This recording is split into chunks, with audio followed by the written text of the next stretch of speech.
Okay जी, so continuing on from here. अब हमने यूटिलिटी प्रोग्राम्स को डिस्कस कर लिया। Now we gonna be discussing your library programs, ठीक है। अच्छा, लाइब्रेरी प्रोग्राम क्या होता है? Basically it's pre written, pre tested code that you can simply link with your existing code, ठीक है। और why you want to do this? Because if you want to add some features in your existing program और वो features पहले से किसी और ने लिखी हुई है, तो आप उसको एज अ लाइब्रेरी अपने प्रोग्राम के साथ लिंक कर सकते हैं, ठीक है।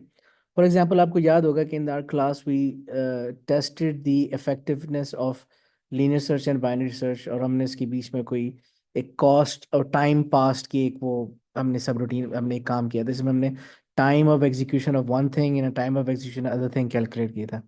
अभी नोटिस कि मैं टाइम की लाइब्रेरी डाउनलोड करके उसको अपने प्रोग्राम के साथ लिंक किया था। इसका मतलब है कि मेरे से पहले किसी पाइथन की कम्युनिटी पे इस पे काम हुआ हुआ था, उन्होंने टाइम की एक लाइब्रेरी बनाई थी जिसको हम यूज़ करके हम टाइम कैलकुलेट कर सकते हैं, ये टाइम मेजर कर सकते हैं। सो नाउ ऑफ कोर्स हम चाहें, हमारे पास नेसेसरी स्किल और टाइम हो, तो ये हम खुद भी बना सकते थे, ठीक है। लेकिन that would take a lot of time, और इसके अंदर चांसेस भी जो है ऑफ एरर भी बढ़ जाते हैं। तो जब एक ऑलरेडी चीज एग्जिस्ट करती है, तो why would you want to rewrite that thing, ठीक है। It's just waste of time. तो इसलिए if you want, you can use existing libraries और अपने प्रोग्राम से लिंक करें। लाइब्रेरीज यूज करने का फायदा ये होता है कि आपकी ओवरऑल डेवलपमेंट कॉस्ट का टाइम एंड कॉस्ट रिड्यूस हो जाती है, ठीक है ना। Chances of error drastically reduce हो जाते हैं, ठीक है। And you can make, you can solve a lot of problems by using lesser code because you're actually making use of like pre-existing libraries. दूसरी बात ये कि लाइब्रेरीज जो है, चूंकि बहुत पहले से यूज और आपके अलावा और भी लोग यूज कर रहे होंगे, they are most probably tried and tested, तो इनके अंदर चांसेस ऑफ एरर कम हो जाते हैं, ठीक है। So it's most probably perfectly running code. However library routines के अपने एक नुकसान भी है। चूंकि पाइथन एक बहुत बड़ी कम्युनिटी है with wide range of people contributing to this community, हो सकता है उनमें से किसी ने एक फेक लाइब्रेरी अपलोड भी की भी हो जिसका मकसद मलिशियस कोड या मलिशियस एक्शंस करना है। अब आप अननोइंगली उस लाइब्रेरी को अपने प्रोग्राम से लिंक कर दें और बाद में पता चले कि वो आपके प्रोग्राम को करने में मजबूर कर दिया। It is also quite possible because we rarely worry about कि लाइब्रेरी रूटीन के अंदर कोड क्या लिखा है। We don't go into that detail, we simply link it and start using, ठीक है। So that is library programs. अब उसके बाद एक और चीज होती है, इसको डायनामिक लिंक लाइब्रेरी कहते हैं। अब डायनामिक लिंक लाइब्रेरीज की बात करने से पहले मुझे आपसे एक क्वेश्चन पूछना है। वो क्वेश्चन ये है कि आप लोगों को ऑब्जेक्ट कोड और मशीन कोड का फर्क पता है? What is difference between object code and machine code? जी, and what is an EXE file for that matter? Any idea?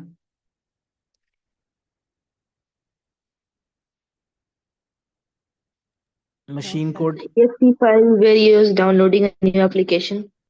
जी बच्चे। Isn't exe, the file extension for whenever you have to हाँ, download something? नहीं, exe file is extension for executable file, ठीक है ना। exe stands for executable file. So basically exe file जो है machine code file होती है, once and zeros होते हैं, there is no source code there, ठीक है। Speaking of which, source code is the program code that you wrote. आप जब किसी प्रोग्रामिंग लैंग्वेज में काम कर रहे होते हैं, तो जो कोड आपने लिखा होगा that is the source code, ठीक है। और उसको जब आप रन करना चाहेंगे, ज़ाहिर है आपने तो किसी हाई लेवल लैंग्वेज में काम किया है, तो उसको हाई लेवल लैंग्वेज से मशीन कोड बनाओगे, तो machine code is basically EXE file, ठीक है। तो अब ये तो रहा machine code ones and zeros, EXE file is the ones and zeros. Speaking of which, object code क्या चीज़ होती है? Does anyone know that?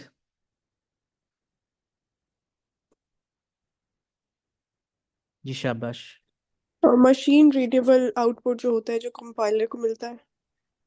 Machine readable, you're right about machine readable, that is right, ठीक है। ये बात बिल्कुल सही है कि मशीन रीडेबल है, क्योंकि सिमिलैरिटी मशीन ईएक्सी फाइल और ऑब्जेक्ट कोड में सिमिलैरिटी यही होती है कि दोनों मशीन कोड होते हैं। लेकिन डिफरेंस इसका ये होता है कि आपका जो ईएक्सी फाइल है, वो आपके पूरे पूरे प्रोग्राम की ईएक्सी फाइल होती है, यानी कंप्लीट सोल्यूशन की जो ईएक्सी फाइल बनेगी, वो आपकी जो आपकी मशीन कोड फाइल बनेगी, that is EXE. Whereas object code आपके पूरे मशीन कोड का एक हिस्सा रिप्रेजेंट कर रही है, part of your complete machine code solution is an object code. अब इसमें जो एक ऑब्जेक्ट कोड आप यूज कर रहे हैं, that it could be part of, it could be a subroutine, it could be a built in library, ठीक है ना। इसका मतलब है आपके ओवरऑल सोल्यूशन का एक हिस्सा जो है वो object code, overall machine code का एक पार्ट जो है वो आपका ऑब्जेक्ट कोड बन सकता है। इसमें से कुछ ऑब्जेक्ट कोड आपने लिखे हुए होंगे, यानी आपके बने हुए कोड के मशीन कोड होगा, कुछ जो है वो बिल्ट इन लाइब्रेरीज का मशीन कोड होगा, ठीक है। लेकिन ऑब्जेक्ट कोड बेसिकली रिप्रेजेंट कर रहा है part of your overall machine code EXE file जो आपने बनानी है। ये फर्क सबको समझ आया है? यस। अच्छा, अब ये मैं एक्चुअली आपके सिलेबस का पार्ट नहीं है, लेकिन डायनामिक लिंक लाइब्रेरी सिलेबस का पार्ट है, ठीक है। और डायनामिक लिंक लाइब्रेरी जो है वो समझने के लिए आपको ऑब्जेक्ट कोड और मशीन कोड का फर्क पता होना चाहिए, और दूसरी बात ये कि लिंकर और लोडर का फर्क भी पता होना चाहिए, ठीक है। नाउ अब आपके पास मल्टीपल ऑब्जेक्ट कोड फाइल्स हैं जिनको कंबाइन करके मुझे मशीन कोड कंप्लीट करना होता है। अब आपकी लैंग्वेज ट्रांसलेटर का एक पार्ट होता है, language translators bye the way type of system software.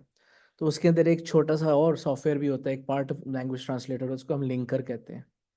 It is the linker's responsibility जो आपकी ऑब्जेक्ट कोड्स को कंबाइन करके एक कंप्लीट मशीन कोड फाइल बनाती है, ठीक है। सो डिफरेंट जो लिंकिंग के रिस्पॉन्स टास्क है, दैट मीन्स आपने ऑब्जेक्ट कोड्स को कंबाइन करके मशीन कोड फाइल बनाई है, नंबर वन। दूसरी चीज़ है कि लोडर क्या होता है। अब द नेम से जैसे लोडर का मतलब ये है कि कुछ लोड कर रहा है। अब यहाँ पे कॉन्टेक्स्ट में लोडिंग का मतलब ये है कि आपका एक प्रोग्राम जिसने चलना है उसको प्रोसेस बनना है। तो प्रोसेस बनना है इसका मतलब मेमोरी में आना है। सो मैं जो प्रोग्राम लिखा हुआ मैं चाहता हूँ कि वो चले, तो उसको पहले मेमोरी में लेके आना पड़ेगा। It is the responsibility here of the loader to bring that process into the memory, ताकि वो एग्जीक्यूट भी हो सके। अब लोडर ये भी गारंटी करता है कि आपकी मेमोरी में जगह भी बने, जगह हो भी इतनी कि वो प्रोसेस लोड हो सकता है। मोर ओवर के अगर वो जगह नहीं है तो लोडर गारंटी करता है कि जगह बन जाए उसके लिए, ताकि नया आने वाला प्रोसेस उस जगह मेमोरी में एडजस्ट हो सके। सो लिंकर और लोडर जो है मिलके काम क्या कर रहे हैं कि वेरिएबल वेरियस ऑब्जेक्ट्स को कंबाइन करके मशीन कोड बना रहे हैं, और फिर जब आपके एग्जीक्यूशन की बारी आएगी तो उस मशीन कोड को मेमोरी के अंदर लोड भी कर रहे हैं ताकि CPU वहाँ से उसको चला भी दे, ठीक है। So this is generally what is linking, loading and object code versus machine code. यहाँ पे कोई कंफ्यूजन है please feel free to ask, because अब अगली बात जो हम करने जा रहे हो ना, direct dynamic link libraries, this basis on the understanding of this. Is this clear everyone? Yes, sir. अच्छा चलें, अब हम बात करते हैं what is the dynamic link library, जिसको DLL कहते हैं, ठीक है ना। As a name sir suggest, linker क्या कर। बच्चे लिंकर आपका डिफरेंट ऑब्जेक्ट कोड्स को कंबाइन करके एक मशीन कोड पूरा तैयार कर रहा है। यानी मैं बताया ना, object code is part of the overall solution. So जो ओवरऑल सोल्यूशन में डिफरेंट पार्ट्स को कंबाइन करने का टास्क है वो लिंकर का है, ओके। अच्छा जी, नाउ डायनामिक लिंकिंग से मतलब क्या है। पहले मैं आपको एक्सप्लेन करता तो डायनामिक लिंकिंग जो है ना, इसकी प्राइमरी पर्पस जो है ना वो मेमोरी को इफेक्टिवली यूटिलाइज करना है। मेमोरी को जितना इफेक्टिवली यूज करें आप करेंगे, इट मीन्स कि मेमोरी ने कम से कम इस्तेमाल होना है, अननेसेसरीली तरीके से ज़्यादा इस्तेमाल नहीं होना। और अननेसेसरी मेमोरी यूसेज से मतलब है कि नहीं, अननेसेसरी मेमोरीज या इनफेक्टिव या पुअर मेमोरी यूसेज से मतलब ये है कि आप हार्ड डिस्क पे ज़्यादा रिलाई करने लग जाते हैं, which is also known as virtual memory. अभी हम आगे इस पर बात करेंगे। अगर आप हार्ड डिस्क पे ज़्यादा रिलाई करेंगे तो आपकी हार्ड डिस्क चूंकि स्लोअर डिवाइस है, आपकी ओवरऑल प्रोसेसिंग स्लो हो जाएगी। इसलिए हमारी कोशिश ये होती है कि मेमोरी में ही सारा ज़रूरी डाटा पड़ा रहे, ताकि मेमोरी से आप CPU, चूँकि मेमोरी फास्टर होती है तो मेमोरी से CPU ज़्यादा इंट्रैक्शन और हार्ड डिस्क कम इन्वॉल्व हो, ठीक है। अब मेमोरी ज़्यादा इस्तेमाल होने का मतलब है कि आप मेमोरी को पूरली, मेमोरी की जो जो स्पेस है उसको इफेक्टिवली यूज़ करें, ताकि इसमें वेस्टेज कम से कम हो, ठीक है। That's the general purpose here. Memories are very small compared to the program that we're running. Few GBs की memory is not a big thing. Anyway, dynamic linking से मतलब यहाँ पे ये है कि जब मैंने कोई प्रोग्राम एग्जीक्यूट करना है, तो प्रोग्राम एग्जीक्यूट करने के लिए उस portion, only part of the program that is required right now is brought into the memory, ठीक है। पूरा मशीन कोड फाइल मेमोरी के अंदर नहीं जाती, बिकॉज उस वो जगह ज़्यादा घेरेगी। लेकिन इस वक्त जिसकी ज़रूरत है, जिस पार्ट ऑफ द प्रोग्राम की मुझे ज़रूरत है, सिर्फ उसी का EXE फाइल या ऑब्जेक्ट कोड मेमोरी में जा रहा होगा, ओनली दैट पार्ट, ठीक है। As per need basis memory के अंदर आपने EXE फाइल्स लोड करनी है, दैट्स इट। दूसरी चीज़ ये कि अगर कोई बिल्ट इन लाइब्रेरी है जो कि आप मल्टीपल प्रोसेसेस को चाहिए होता है, फॉर एग्जांपल आप विंडोज़ में देखें ना, तो विंडोज़ में जो पॉपअप खुलते हैं ना, जो पॉपअप स्क्रीन्स खुलते हैं, जिसमें क्या कहते हैं उसको, जो वो कंसोल बॉक्स होता है, अपनी कंसोल बॉक्स नहीं, जिसमें बटन्स वगैरह शो हो रहे होते हैं, ठीक है। जो पॉपअप स्क्रीन, उन सबका लेआउट सबका सेम होता है, ठीक है ना। उसमें ओके यस जो उसका लेआउट बिल्कुल सेम होता है। इसका मतलब विंडोज़ जो है वो कॉमन एक फॉर्मेट, एक कॉमन जो है वो सब रूटीन यूज कर रहा है फॉर ऑल, क्या कहते हैं कि प्रोग्राम्स जहाँ पे उसको विंडोज एक डायलॉग बॉक्स, इसको डायलॉग बॉक्स कहते हैं। वो जो डायलॉग बॉक्स खुल रहा है विंडोज के लिए, तमाम जितने भी एप्लीकेशन चल रहे हैं उनका डायलॉग बॉक्स सेम होता है। सेम थिंग को Mac OS, same thing other operating, dialog box सबके लिए सेम होता है। अब वो जो डायलॉग बॉक्स है वो इसका मतलब वो विंडोज के लिए एक कॉमन बना हुआ होगा, और डिफरेंट प्रोसेसेस जो चल रहे होंगे, चाहे माइक्रोसॉफ्ट वर्ड हो, चाहे गूगल क्रोम हो, चाहे कोई और हो, उसके लिए डायलॉग बॉक्स सेम ही तरीके से खुलना है, ठीक है, सेम डायलॉग बॉक्स खुलना है। अब यहाँ पे डायनामिक लिंकिंग की दूसरी क्या कहते हैं फैक्टर, ये एक तो ये मैंने बता दिया कि जो प्रोसेस चाहिए सिर्फ वही मेमोरी में जाएगा, उसके अलावा कुछ नहीं जाएगा। जो exe फाइल इस वक्त चाहिए सिर्फ वही मेमोरी में जाएगा, उसके अलावा कुछ नहीं जाएगा। आप पूरा प्रोग्राम जो है उसको मेमोरी में नहीं डाल दोगे, because you are occupying the memory more than it is required right now, और जो चीज़ बाद में आनी थी आप उसको अभी से मेमोरी में ले आए हो, ठीक है ना। सो डायनामिक लिंकिंग का पहला फैक्टर तो ये है। दूसरा फैक्टर डायनामिक लिंकिंग का ये होता है कि अगर एक कॉमन लाइब्रेरी है जो कि मल्टीपल प्रोसेसेस को चाहिए, जैसे कि हमारे पास डायलॉग बॉक्सेस है, तो instead of that library being brought in to the memory for various times, इनमें वेरियस टाइम से मतलब ये है कि डिफरेंट प्रोसेसेस को सेम लाइब्रेरी चाहिए, तो उसको डिफरेंट प्रोसेस के लिए बार बार लाने के बजाय एक दफा ही मेमोरी में लेके आओगे, और वो सेम टाइम पे एक द सेम टाइम एक दफा ही मेमोरी में आके हर किसी को सेटिस्फाई करेगी, ठीक है ना। This is called dynamic linking, ठीक है ना।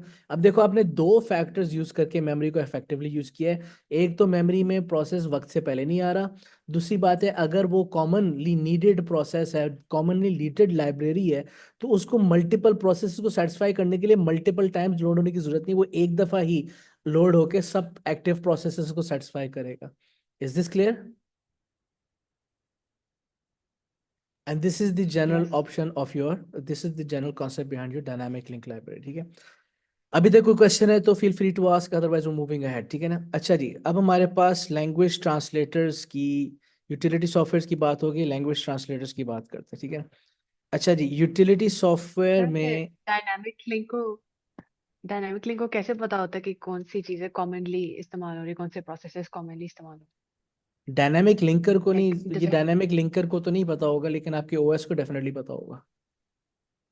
सर लाइक दी- बट वो कोई टाइम वगैरह को देखता है कि after how much time this specific programme is being used again?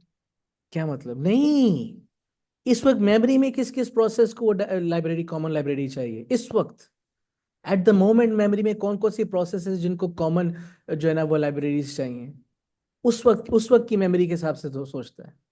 मैं वही बता रहा हूँ ना कि एक मल्टीपल प्रोसेसेस, वर्ड वगैरह, क्रोम वगैरह और मेमोरी में लोड है, और उन सबको एक ही डायलॉग बॉक्स चाहिए, जो कि विंडोज में कॉमन डायलॉग बॉक्स आपके शो हो रहा है। तो वो जब सबके लिए कॉमन है तो वो एक दफा ही लोड करेगा मेमोरी के अंदर, टाइम के हिसाब से नहीं है।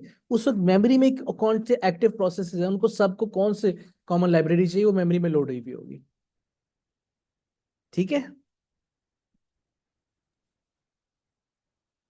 जी। इशाल, समझ आई बात की?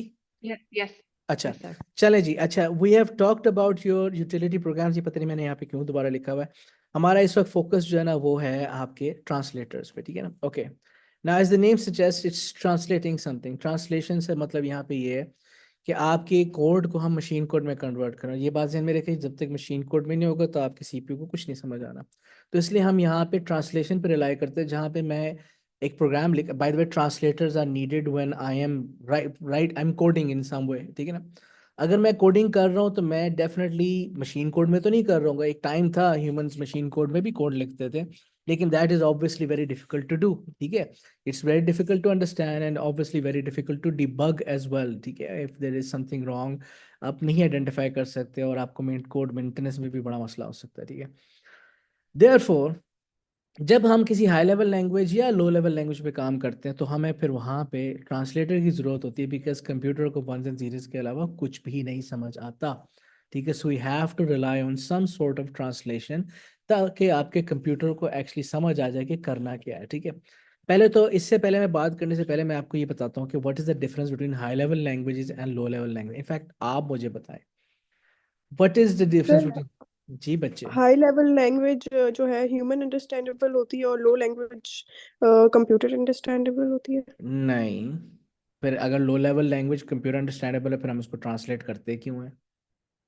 ट्रांसलेशन, तो उसकी भी जरूरत है। ट्रांसले अगर कंप्यूटर अंडरस्टैंडेबल है, no translation required. Computer understandable just one thing, It that is is machine closer code. to machine code. हाँ, ये आप कह सकते हैं कि it is closer to machine code. It is not machine code but it is closer to machine code. हमने paper 1 में assembly language पढ़नी, और assembly language is an example of a low level programming language, ठीक है ना।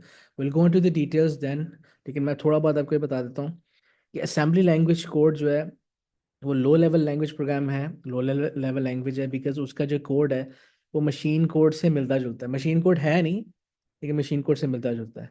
और machine code क्यों नहीं है? बिकॉज उसके अंदर कुछ ऐसी टर्म्स और निमोनिक्स कहते हैं उसको, एम एन, ये नहीं, वो एम पहला साइलेंट है, निमोनिक्स यूज किए जाते हैं। निमोनिक्स क्या है? छोटे छोटे वर्ड्स हैं, 3 लेटर वर्ड है, 4 लेटर वर्ड है, और वो बेसिकली कमांड्स है। वो कमांड अगर लो लेवल में लिखी होगी तो वंस एंड जीरोस में होगी, लेकिन असेंबली लैंग्वेज में छोटे छोटे वर्ड से लिखी हुई है।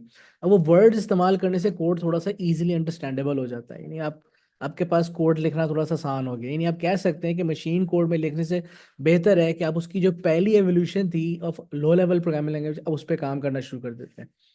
अब इसकी वजह से थोड़ा सा प्रोग्राम इजियर टू अंडरस्टैंड हो जाता है, इजियर टू राइट हो जाता है, इजियर टू मेंटेन हो जाता है, ठीक है। But since it is not machine code, it does have to be translated eventually, ठीक है ना। और उस translation, now this is where it comes in. Translating low level programming language to machine code requires a translator called an assembler, ठीक है ना। उस time पे आपको असेंबलर की जरूरत होती है, और assembler is for assembly language, ठीक है।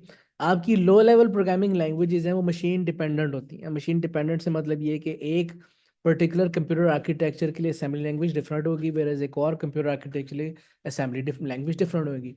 Where if you working in high level programming language से पाइथन, पाइथन में अगर आप मैक ओएस पे काम करो, अंडरलाइंग जो है वो आपका इंटेल का प्रोसेसर लगा हुआ हो, या क्या कहते हैं सिलिकॉन का प्रोसेसर लगा हो, एप्पल सिलिकॉन का, या फिर क्या कहते हैं कि आर्म प्रोसेसर लगा हुआ हो, या किरिन प्रोसेसर, जो भी प्रोसेसर फैमिली लगी हुई हो, पाइथन का code does not change, because Python is a high level programming language, ठीक है। It is machine independent, but as assembly language, low level programming language is machine dependent, ठीक है।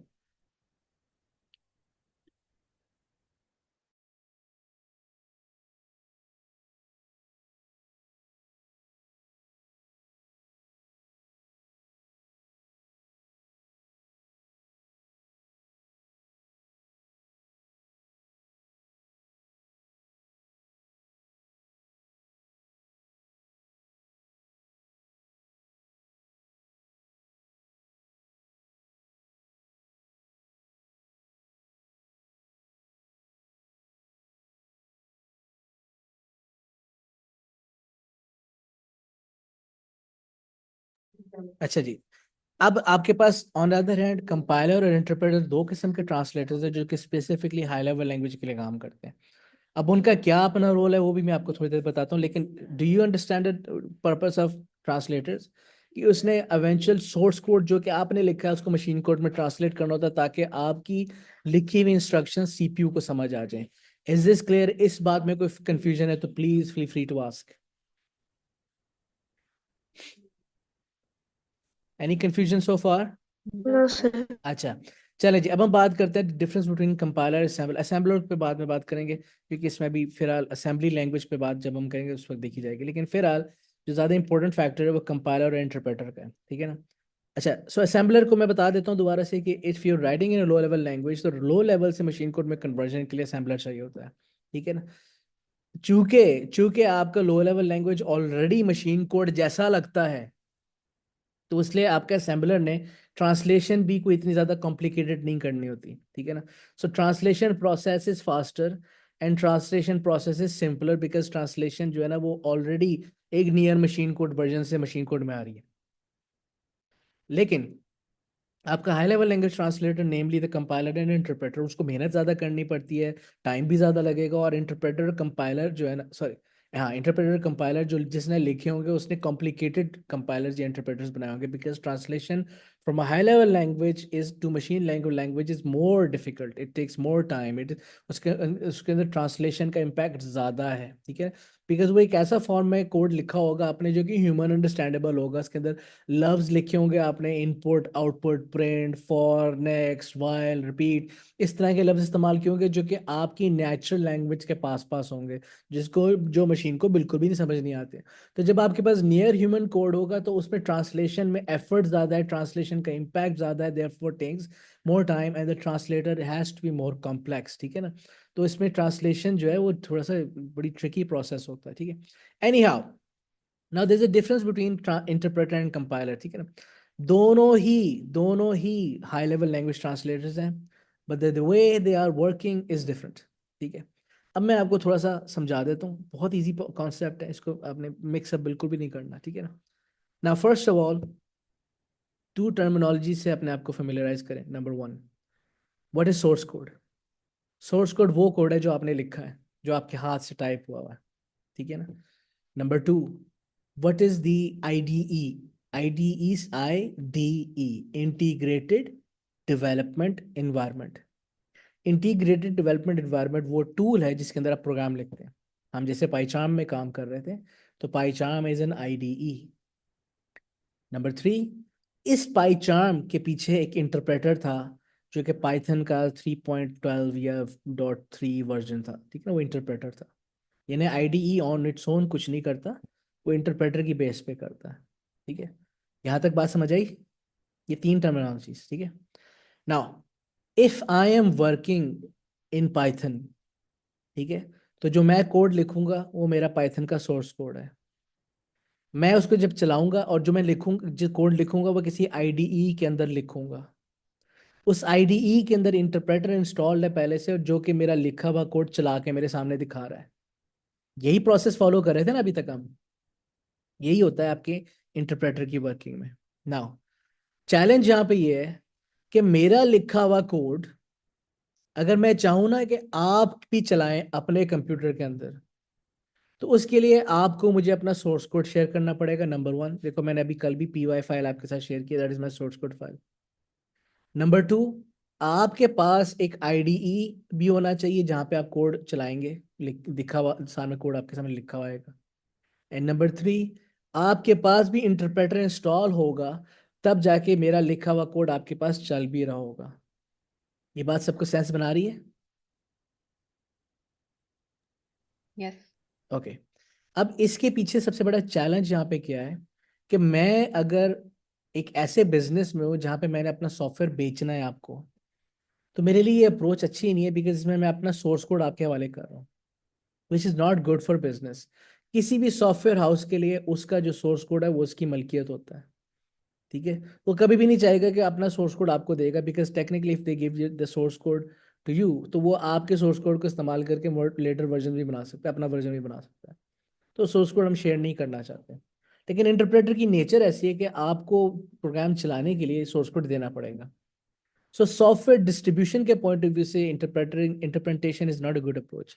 लेकिन देयर इज नो डाउट कि scripting side पे या इस तरह की सर्वर साइड स्क्रिप्टिंग पे आपका इंटरप्रेटर बहुत अच्छा चलता है, ठीक है। और इंटरप्रेटर एक बहुत हैविली यूज टूल है आज के दौर में, खासतौर पे AI और इस तरह की बातें कर रहे हैं तो इंटरप्रेटर बहुत एक्टिवली यूज हो रहा होता है।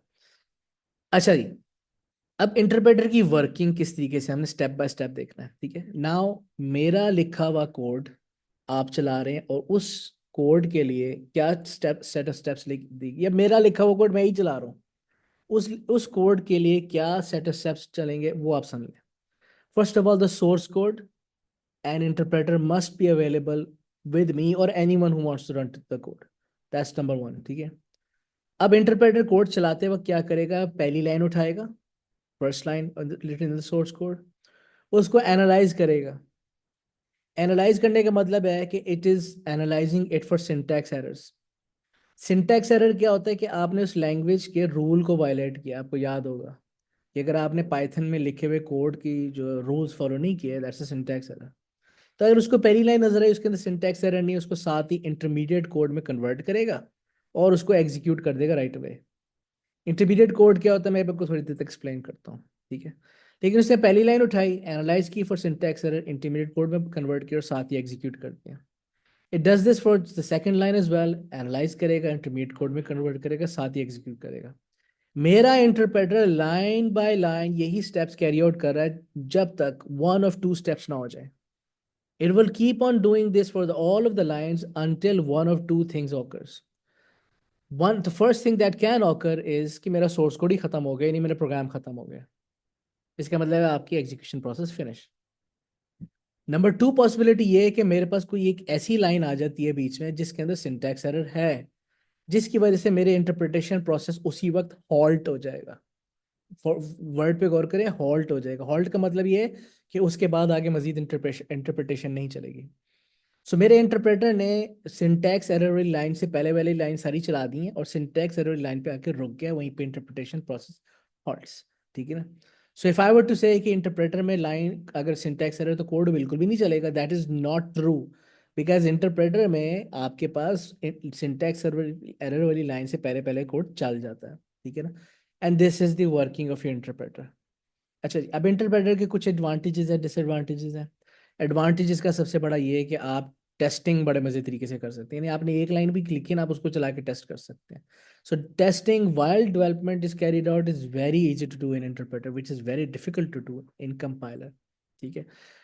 दूसरा इसका डिसएडवांटेज ये हो सकता है कि अगर आप कोड डिस्ट्रीब्यूट करना चाहें तो कोड, यानी आपको सॉफ्टवेयर डिस्ट्रीब्यूट करना है तो आपको कोड भी डिस्ट्रीब्यूट करना पड़ेगा। ठीक है। फिर इसका एक और डिसएडवांटेज ये भी हो सकता है कि इसके अंदर जो है, अगर आपने टेस्टिंग केयरफुली नहीं कैरी आउट की तो हो सकता है आपने टेस्टिंग, आप सारे इफ एल्स कंडीशंस टेस्ट कर रहे हैं, एक एल्स कंडीशन आप भूल गए टेस्ट करना, यानी आप उसको इनपुट देना ही भूल गए, जिसकी वजह से एल्स कंडीशन बननी थी।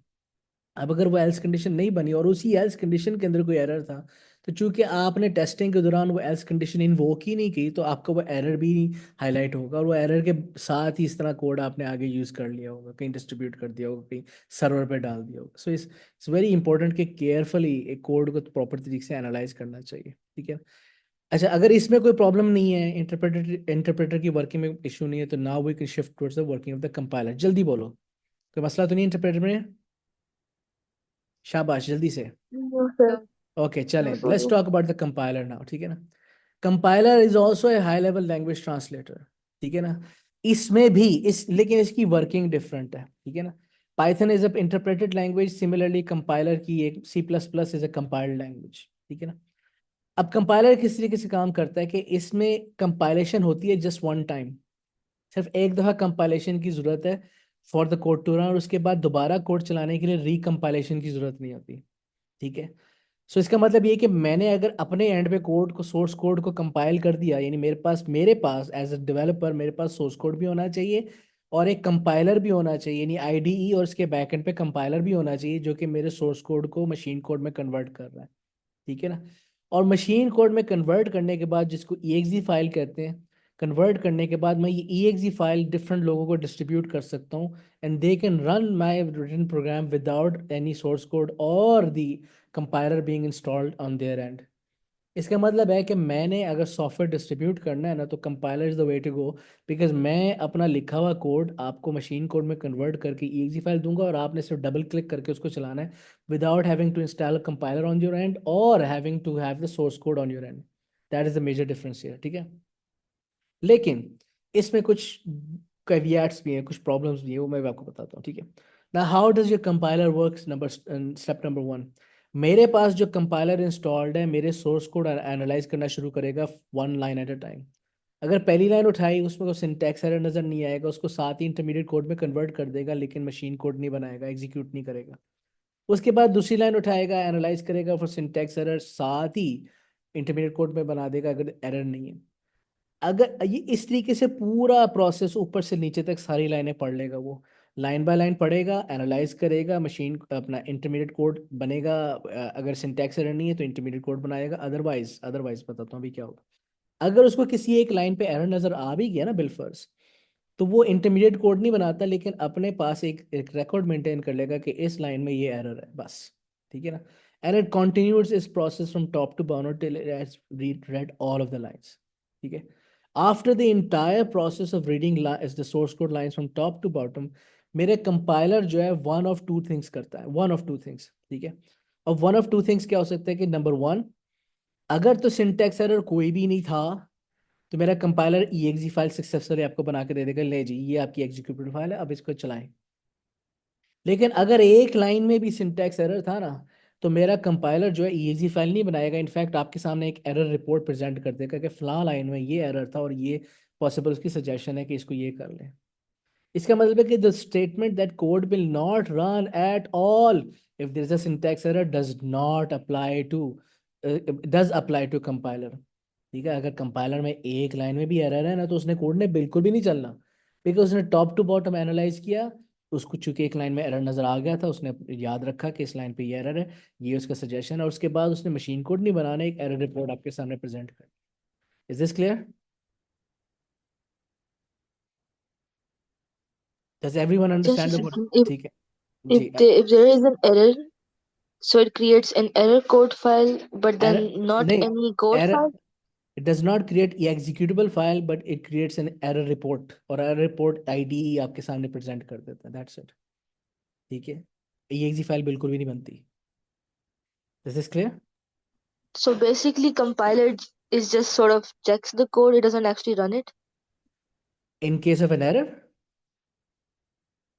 No, in general, it doesn't actually run any code. It's just checking errors, and if there are no errors, it just compiles the code. which is run नहीं रन करेगा, क्यों नहीं रन करेगा? जब उसने error नहीं मिले तो exe फाइल बना के चला देगा, वो exe फाइल तो बन जाती है ना, लेकिन चला भी देगा आपके सामने। Okay, but that's after everything is cleared. Everything is clear जी, अगर कोई सिंटैक्स एरर नहीं है तब ये करेगा, अगर सिंटैक्स एरर है तो रिपोर्ट जनरेट करेगा। Okay. ठीक है, अच्छा जी, एडवांटेजेस ऑफ कंपाइलर क्या है कि आप एक दफ़ा कंपाइल करने के बाद, exe फाइल बनाने के बाद मल्टीपल टाइम्स चला सकते हैं कोड को, that's the number one advantage. ठीक है, उसके बाद डिसएडवांटेज क्या है इसका? हाँ, एडवांटेज एक और भी है कि मैंने अगर कोड डिस्ट्रीब्यूट करना है, मुझे सोर्स कोड फाइल और नहीं देनी पड़ेगी, और आपको कोड चलाने के लिए अपने पास IDE नहीं इंस्टॉल करना, आपको कंपाइलर इंस्टॉल नहीं करना, आपके पास सिर्फ exe फाइल है, डबल क्लिक करें चलाएं। ठीक है ना? अच्छा, डिसएडवांटेज क्या है? डिसएडवांटेज ये है कि कोड टेस्ट करना बड़ा मुश्किल हो जाता है while it's being developed, because जब तक मेरा प्रोग्राम पूरा नहीं होगा it will be considered as a syntax error and code will not run. So जैसे पाइथन में एक लाइन चलाने के बाद आप टेस्ट कर सकते थे, यहाँ पे ऐसा नहीं हो सकता था, जब तक कोड कंप्लीट नहीं होगा, क्लोजिंग स्टेटमेंट्स ओपनिंग स्टेटमेंट्स पूरी नहीं होंगे, तो कोड आपका चलना ही नहीं है। ठीक है, इसके बाद दूसरी बात एडवांटेज इसका ये समझ रहे हैं कि आपके पास चूंकि exe फाइल है, रिकम्पाइलेशन की जरूरत नहीं है, तो एक एग्जीक्यूशन भी फास्टर हो जाती है। exe फाइल का साइज भी छोटा होता है और सोर्स कोड की फाइल ज़्यादा होता है, साइज ज़्यादा होता है, तो इस फास्टर एग्जीक्यूशन गारंटी करता है। ठीक है ना? फाइनली एक और डिसएडवांटेज ये है कि आपकी वायरसेस डेफिनेटली exe फाइल्स होती हैं, so that can be also disadvantage here.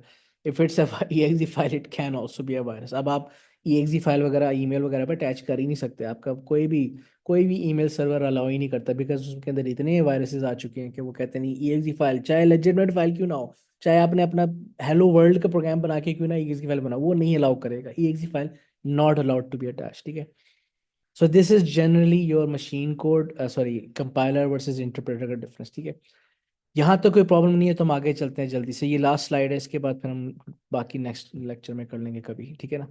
बस थोड़ा सा ही रह गया bye the way operating system की वर्किंग, इसके अलावा हमारी सेक्शन हमारा आज पूरा हो जाएगा। अच्छा जी, अब लास्ट लास्ट पॉइंट है, what is the how does Java work? ठीक है ना? अच्छा, बाय द वे आप लोगों ने जावा का नाम सुना है? Have you heard of Yes, the sir. Name Yes. जावा? जावा क्यों इतनी पॉपुलर लैंग्वेज है? It's used for designing websites, right? No, no, no, no, no, no, no, no, no, no, no, no, no, not at all. That's JavaScript. That's something else. जावा की बात कर रहा हूँ। जावा is a very powerful object oriented programming, आपकी Android apps वगैरह उस पर बनी होती हैं। ठीक है, अच्छा, जावा जो है, जावा इसलिए पॉपुलर लैंग्वेज है कि number one it is free. ठीक है ना? जब जिसमें भी जिसने भी काम करना है, जावा का लाइसेंस फ्री होता है। And number two, Java is what we call a truly portable language. ठीक है ना? अब पोर्टेबिलिटी की अगर बात की जाए ना, तो पोर्टेबिलिटी से मतलब ये होता है कि मैंने एक एक प्रोग्राम बनाया है, वो हर प्लेटफॉर्म, हर विंडोज़, हर प्रोसेसर पे चल सकता है। ठीक है, without any problem. This is what it means by true portability. अब एक ही प्रोग्राम बनाना हर जगह चलना है, दैट इज आइडियल। ठीक है, बजाय इसके कि मुझे एक प्रोग्राम के डिफरेंट वर्जन्स बनाने पड़े for different operating system and different processor architectures. Java में ऐसा कोई रौला नहीं है, ठीक है। It creates a truly portable language. अब ट्रूली पोर्टेबल लैंग्वेज होने के लिए उसके जो पीछे से सीक्रेट है वो ये है कि जावा जो है वो एक ऐसी प्रोग्रामिंग लैंग्वेज है जो कंपाइलेशन भी नहीं करती, इंटरप्रिटेशन भी नहीं करती, वो करती है सेमी कंपाइलेशन या सेमी इंटरप्रिटेशन। तो ये तीसरी वर्जन आ जाती है। अब ये सेमी कंपाइलेशन और सेमी इंटरप्रिटेशन का जो मेन लॉजिक है, ये टेक्स्ट तो है लेकिन मैं आपको थोड़ा सा समराइज कर देता हूँ।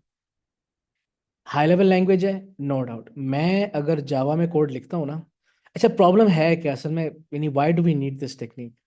वो टेक्निक हमें, ये वाला टेक्निक सेमी कंपाइलेशन हमें इसलिए चाहिए होता है क्योंकि कंपाइलर जो है ना, फॉर एग्जांपल कंपाइलर कंपाइलर अगर प्रोग्राम अगर EXE फाइल बना रहा है ना, मैं अपने कंप्यूटर के अंदर EXE फाइल बनाई है बिलफर्ज, तो वो जो EXE कोड बना है ना, जो मशीन कोड बना है वो मेरे प्रोसेसर के हिसाब से बना हुआ है, which means it will run perfectly on my computer. But आपका प्रोसेसर फैमिली चूंकि डिफरेंट है, वो आपके पास नहीं चलना उसने, because machine code is machine dependent, ठीक है।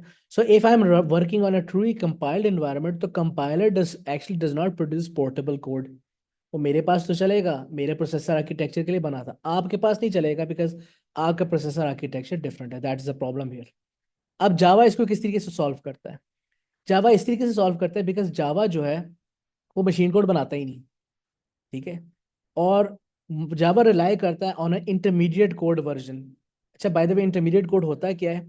It is a version that is between my source code and the target machine code, ठीक है ना। आपका इंटरमीडिएट वर्जन है। इंटरमीडिएट वर्जन बनाने का इसलिए ज़रूरी होता है बिकॉज इंटरमीडिएट कोड से मशीन कोड बनाना फास्टर होता है, बजाय कि सोर्स कोड से मशीन कोड आए, ठीक है ना। दूसरी बात है, इंटरमीडिएट कोड से वापस आप सोर्स कोड नहीं रिक्रिएट कर सकते, विच मीन्स मैं अगर अपना कोड डिस्ट्रीब्यूट भी करना चाहूँ ना, तो मैं बड़े आराम से इंटरमीडिएट कोड आपको डिस्ट्रीब्यूट कर सकता हूँ विदाउट हैविंग वरी अबाउट कि आपके पास मेरा सोर्स कोड आया कि नहीं आया। सो इसका मतलब ये है कि मेरा जो इंटरमीडिएट वर्जन जावा जो है, इंटरप्रेटर का मसला जो कि सोर्स कोड डिस्ट्रीब्यूशन है वो भी सॉल्व कर रहा है, और मशीन कोड बनाए बगैर कंपाइलर का भी मसला सॉल्व कर रहा है। और वो कर किस तरीके से रहा है वो ज़रा समझ लें। हर कंप्यूटर के अंदर, हर प्लेटफॉर्म के अंदर एक फ्री लाइसेंस इंक्लूड एक सॉफ्टवेयर इंस्टॉल होता है जिसको जावा वर्चुअल मशीन कहते हैं। The reason it's install everywhere is because it's free, ठीक है ना। आप अपने कंप्यूटर के अंदर खोलें, जावा को लाइसेंस शो हो रहा होगा। फोन्स के अंदर जावा का लाइसेंस है, स्मार्ट चाहे iOS है, macOS है या एंड्रॉयड है, every computer every device has Java virtual machine installed in it, ठीक है ना। अब जावा वर्चुअल मशीन क्या करेगा? अच्छा दूसरी बात है कि जावा में लिखा प्रोग्राम है, जैसे ऐप है, कोई एंड्रॉयड की ऐप है या प्ले स्टोर से आप ऐप डाउनलोड करें, वो जावा में लिखी हुई ऐप है, ठीक है ना। वो जावा की जो ऐप आप डाउनलोड कर रहे हैं वो EXE फाइल नहीं है, वो एक इंटरमीडिएट वर्जन में एग्जिस्ट करती है जिसको हम कहते हैं जावा बाइट कोड, ठीक है ना। अब Java byte code is an intermediate code version of a code that was written originally in Java. मैं जो जावा बाइट कोड डाउनलोड किया है, वो जावा बाइट कोड जब मेरे कंप्यूटर पे चलने की बारी आएगी ना, तो उस वक्त जावा वर्चुअल मशीन उस जावा बाइट कोड को मेरे प्रोसेसर के हिसाब से मशीन कोड में कन्वर्ट करिए उसी वक्त, राइट देन एंड देयर। इसकी वजह से जो वर्जन ऑफ EXE फाइल बन रहा है वो डेफिनेटली चलेगा बिकॉज वो मेरे प्रोसेसर के हिसाब से ही बन रहा है, ठीक है।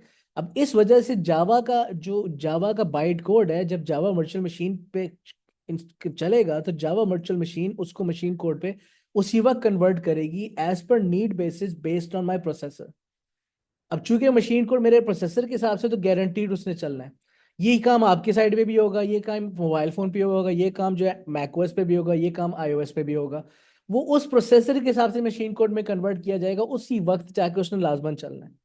और इस वजह से जावा की जो कोड है वो ट्रूली पोर्टेबल कोड कहलाता है, बिकॉज जहां पे भी जावा वर्चुअल मशीन इंस्टॉल्ड है तो जावा बाइट कोड उस वक्त उस मशीन कोड के हिसाब से ट्रांसलेट कर रहा होगा, guaranteeing it will run definitely on that computer, ठीक है। And this is how Java is guaranteeing true portability, ठीक है ना। अब ये जो सेमी कंपाइलेशन वाला प्रोसेस है ना, ये एक तो गारंटी कर रहा है कि आपका लाजमन कोड चलेगा, दूसरा ये आपकी मेमोरी भी तरीके से इस्तेमाल कर रहा है कि जो चीज आपको मेमोरी आपको एग्जीक्यूट करानी है सिर्फ वही मेमोरी में जाएगा, बाकी सब नहीं आएगा। So basically it's working like an interpreter, line by line translation, लेकिन ये byte code by byte code translation कर रहा है, ठीक है। अच्छा जी, अब ये हमारे यहाँ पे कोड ये वाला सेक्शन खत्म हो जाता है। अगर इसके बारे में क्वेश्चंस है please do feel free to ask me via WhatsApp, मैं क्लेरिफाई कर दूंगा। ये लेक्चर हमारा खत्म हो रहा है, अगर दोबारा क्लास करनी है तो we can, but I think it's enough for today, ठीक है। हेलो ठीक है सर। चल चले ठीक है okay take care if you have any questions please post it on WhatsApp take care